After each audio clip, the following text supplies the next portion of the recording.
Gratitude attracts abundance. I want to speak about this. I want to speak on body mapping.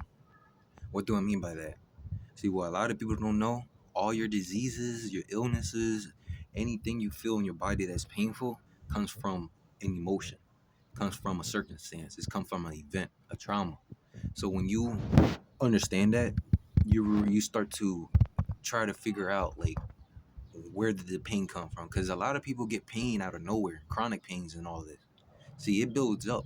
Like, even though a lot of people don't eat healthy, there's many other things, many other variables that can actually affect your health and the way you move. For example, your emotions can affect you, your mentality can affect you, the way you interact with your world and your environment can affect you. Because see, how can how do you see one person more healthier than the other, even though they eat the same thing, right? Because it's about the circumstances and the life events that they go through.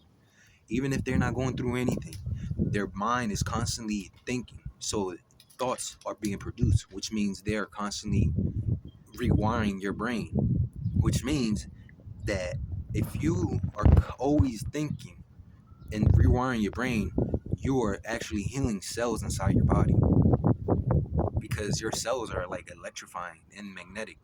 And it's not just you thinking, bro. Like every trillions of fucking cells in your body is thinking just the same way you're thinking, and it's speaking the same way you're speaking.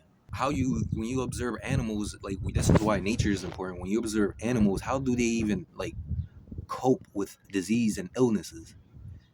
Like if you observe herbivores, you can't observe no meat eaters, bro, no carnivores, because obviously they don't have their immune system is different compared to a herbivore.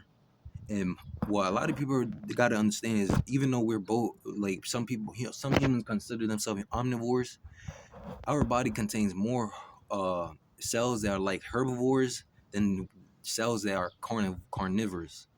Because when you understand the cells of a herbivore, them cells replenish them. How the hell does a how do gorillas like get that strong just by eating just grass or vegetables? Because you gotta ask yourself, is the plant protein? There's different types of protein. So when you become more aware, more aligned, you become aware of what your body requires, and then you heal.